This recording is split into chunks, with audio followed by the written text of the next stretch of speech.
Good evening, ladies and gentlemen, boxing fans. The night of boxing has wrapped up officially, and you know, I'm glad I didn't pay for the events. I mean, being honest, I was not overly impressed. I'm not going to say that it was completely disappointing because I was able to call a lot of the outcomes pretty spot on. There was a couple that kind of threw me a little bit.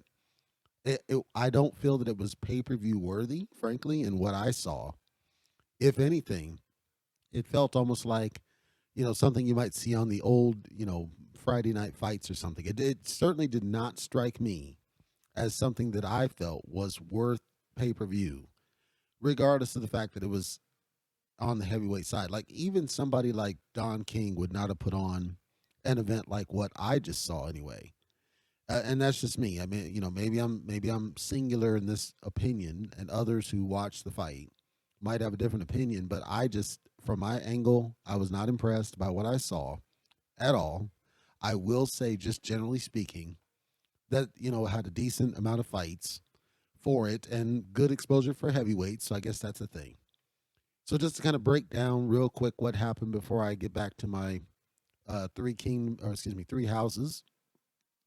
So I didn't watch much of the undercard, but I did cover about the fact that Romero Duno, aka a young Manny Pacquiao, according to DAZN, got blown out. I believe it was 4 rounds. He got taken out, so that was kind of dust on the wind. And then in the main featurette, so Gerald Washington, he was in there and he was fighting a complete bum. Now I don't use the word bum too often, but the guy Gerald Washington was fighting was a bum by the core definition of said. This dude was an absolute freaking bum. That's just what he was. He was an absolute freaking bum. And it was a shame seeing Gerald Washington get absolutely destroyed by this dude. And pretty much, I don't want to say he quit because he didn't quit, but it was not what I don't think anybody expected to see out of him. It was just kind of like, really, dude, that's what you're gonna leave the fans with. So he got dropped and then he stopped by a bum. And when I say stopped, basically the corner stopped it. And guess who's working the corner? Uh, Mr. I'm stopping it, baby. Taking too much damage, baby. I love you too much, baby. From Arturo Gotti, Mr. Buddy McGirt, who's known for stopping fights when his fighter gets bombed on. That's what we saw, and that's what the outcome was. So it is what it is. I will say that the star of this whole event had to be Lennox Lewis on commentary because Lennox Lewis, it's obvious that he was kind of going off script way too many times, and he's probably going to get yelled at later on because some of the stuff he was saying was absolutely hilarious. First, they were trying to do a show of fighters, so they showed Canelo who was there, they showed Jordanius Ugas who was there, and then they tried to show Riddick Bowe, but they showed some completely random dude, and the commentators were like, "That's not Big Daddy. What you talking about? That's not Bowe." And Lewis is like, "Yeah, that's not Bowe. Bowe looks like a chicken." I, and for those that don't get the reference, of course, back in the days, it was said that Riddick Bowe ducked Lennox Lewis by dumping the WBC belt in the trash. And Lennox Lewis is like, well, of course he ducked me. Remember, he dropped it in the garbage. And of course, that's what happened. So when he said looked like a chicken, it was just timely and perfect from Lennox Lewis. And then of course there's the Kate Abdo's there, and she's doing kind of the side commentary with Sean Porter, and Sean seemed like he was a little bit out of his element. Like he was good, but it just seemed rather slapped together. Like there wasn't really very much plan or strategy behind the banter between the two of them. And Abdo, for whatever reason, she seems to be able to flow pretty well, but then she'll ask questions that throw off whoever's across from her. It happened with Wilder, it happened with Sean. So I don't know if it's just that they say, hey, we're not scripting, we're not going to tell you the questions, we're just going to go out there and do it, or what that's all about. And then Michael Coffey, um, this guy, he had lost to this guy Rice before, and the guy Rice is an absolute journeyman. Definition of a journeyman: 15 wins and 6 losses was his record, I believe, going in. It might have been 14-6. Just an absolute journeyman. And then Coffey got, I believe, stopped in the first fight. So this is a rematch. And in the rematch, he drops a decision to Rice and just is getting absolutely beat up, like just bad. So this Coffey was basically an eye test fighter, heavily overrated, gets bamboozled by a journeyman twice. Like that's the ultimate of insults. It screams back to canine bundridge. It's like you get absolutely destroyed by a freaking bum on your way, on your way up, and you're being rated as an eye test fighter, and then this happens. And then Rice at the end, he does a very funny interview, basically ghetto. He's talking about how he was working a full-time job and now he no longer has to do it. And thanks to Al Heyman, he just now made his first six figures. And then the commentator, the person that's trying to get an interview, is trying to redirect him. So I think he went off script and was saying stuff he wasn't supposed to about this journeyman just got his biggest payday of his career, probably a bigger payday. As far as what I can recall, he got a bigger payday than even like Ryan Garcia was getting, if what I'm hearing was correct. And that, I hope that's not the case, but it's Al Heyman, who knows. Then they're doing a talk segment again with Kate Abdo and Sean Porter. And Kate asked the question of Lennox Lewis, what fight do you want to see at heavyweight next, fresh off this whole coffee and rice deal? And there's a funny moment. Lennox Lewis is talking about how he wants to see Fury and Usyk basically unify the division. And, quote, he heard that Anthony Joshua is going to take a step aside. Everybody got quiet. It got dead quiet for quite a long time. And it gave me the sense that he wasn't supposed to say that. It was hilarious to watch that go down.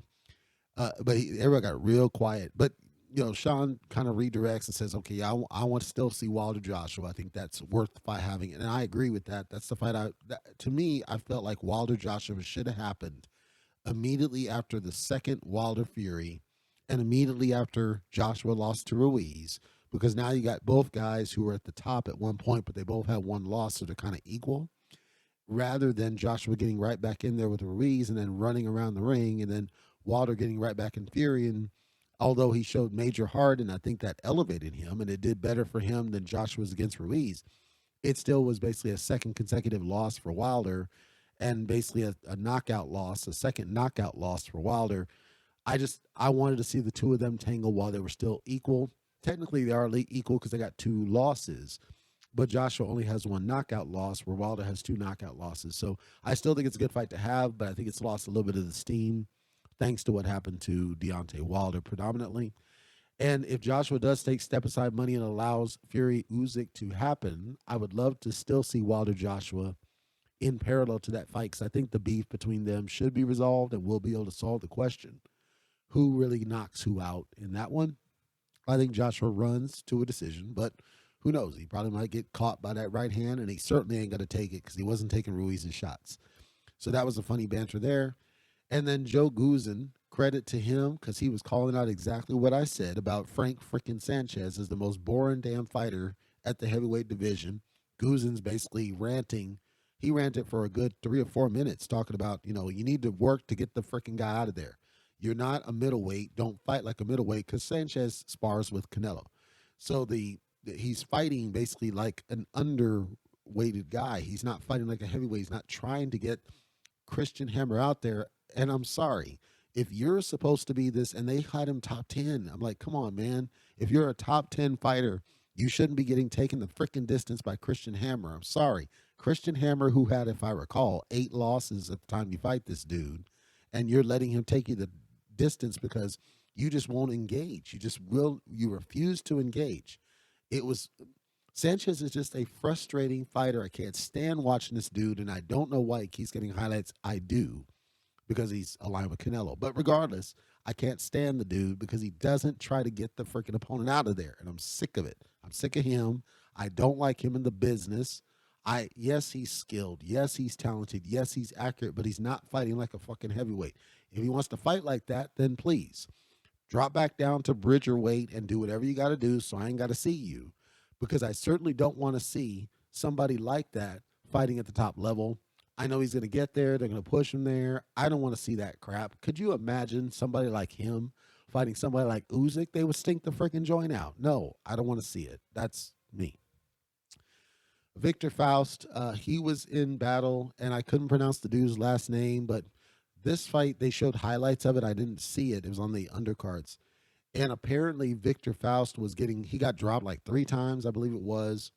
And then the other guy, who I can't pronounce, dropped Faust, or the other way around. Ultimately, how it ended up is the guy that got dropped 3 times ended up getting his hand raised because he dropped the other guy one time, and then the ref just waved it off, and it was kind of weird but it was all shown highlights, so I didn't bother watching the fight. But ultimately, Victor Faust was not expected to win based on him getting dropped multiple times. It reminded me of um, way back in yonder, Soto Lorenzo, way back yonder, where it feels like the wrong guy got their hand raised, and it is what it is. It'll probably be a rematch. Who knows?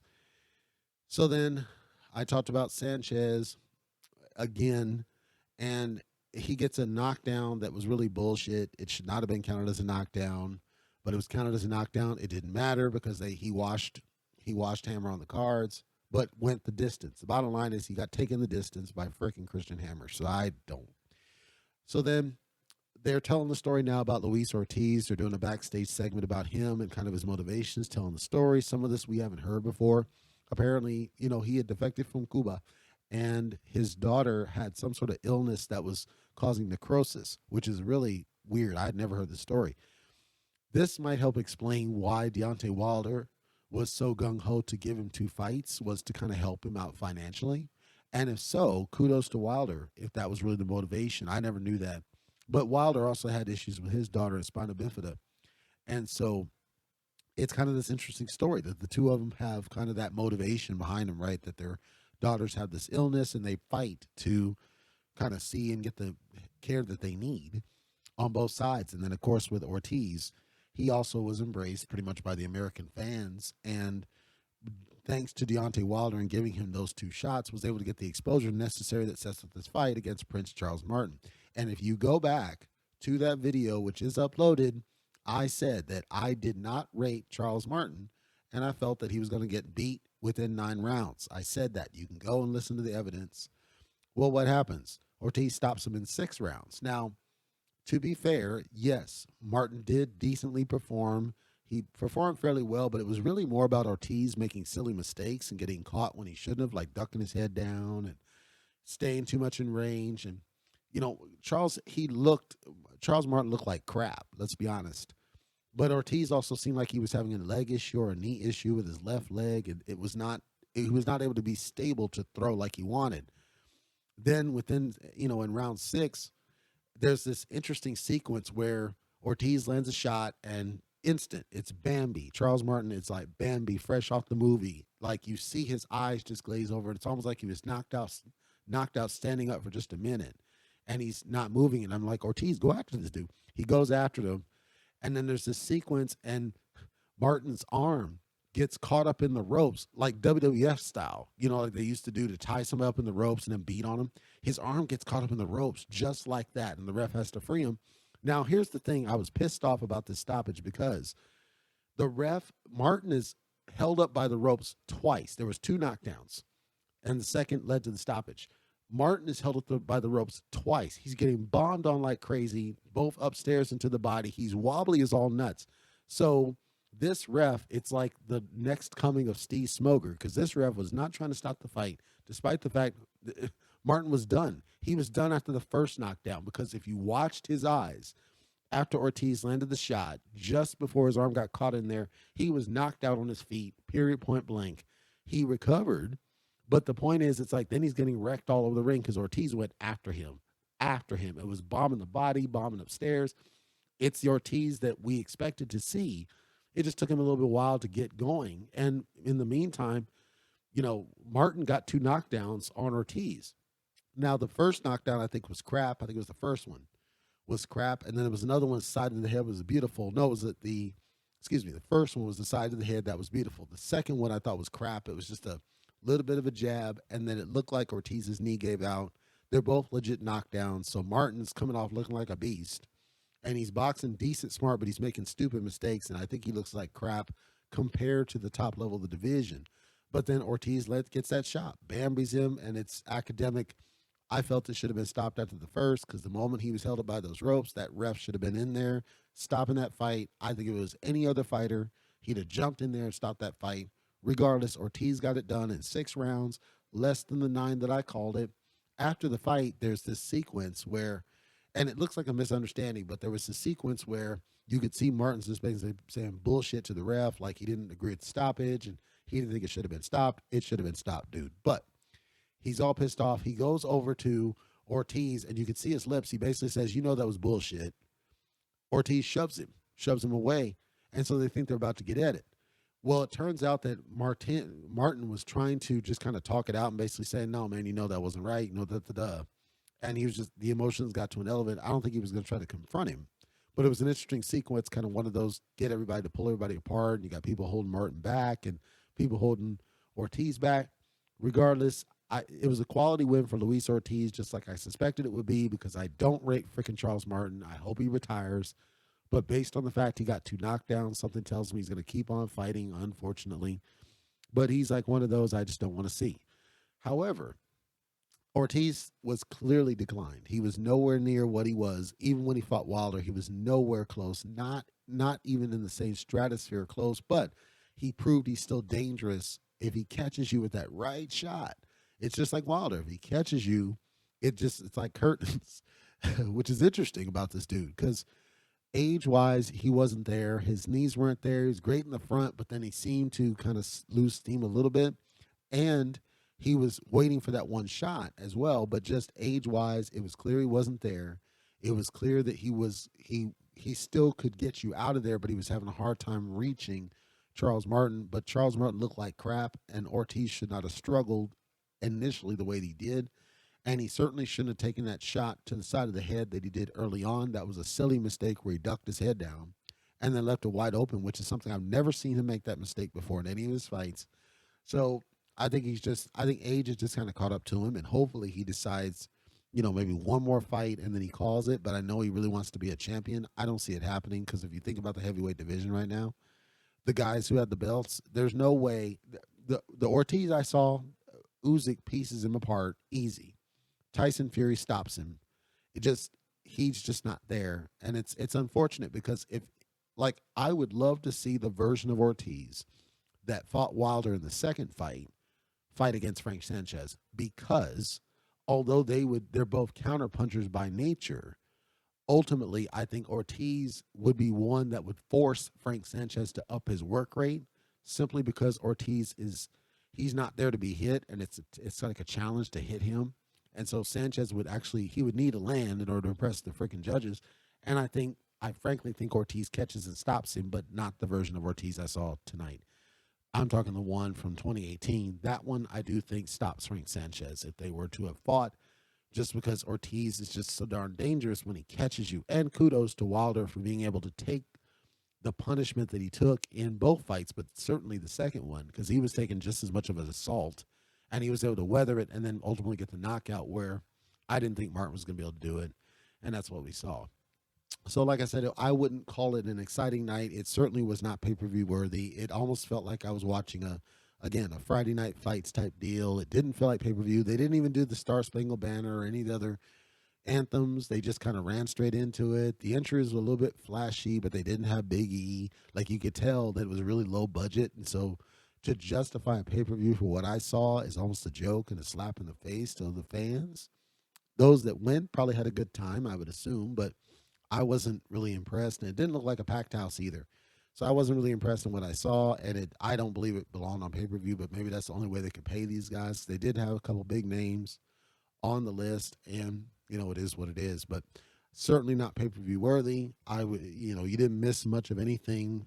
The star of the show was Lennox Lewis and him saying stuff off the cuff, and then Joe Goossen talking about Frank Sanchez basically just not getting him out of there. Everything else went the way I assumed it would do. I didn't care about the coffee fight. I assumed Gerald Washington was going to get taken out, but, I didn't think he would get dropped and stopped by a bum, but I did think he would get taken out.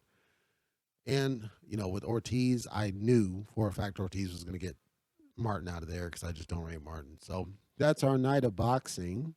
And the next fights look like they're not happening till the latter part of January. So I'll tune in for those and see what we got going. But if you did not pay for it, then be glad you didn't pay for it. I didn't pay for it, but I'm saying if you're kind of kicking yourself because, I missed the fights, trust me, you would not have wanted to pay for it, and you would have felt pissed off paying pay-per-view rates for that. It just was not, in my opinion, anything pay-per-view worthy, hardly at all. And I don't think it elevated or moved the division needle hardly at all. None of these heavyweights are anywhere close to Alexander Usyk's level alone. None of them are. And then, of course, the factoid that was released that Sean Porter beat Usyk in the AMs, or during sparring, one of the two. Apparently, they were both 165, and so they were going and outpointed Usyk, and people were making a big deal out of that. But, of course, Usyk is now much different as a fighter and probably as well developed. So, but it was interesting to call, and they seemed like they were really shilling Sean Porter and telling him to come back, and you should not have retired after a fight, which I agree with. So it was more about the commentator. Like, if you listen to what I just said throughout this update, like, the commentators were kind of the stars of the show, not the fighters, and that should never be the case. But it is what it is. That's what I got.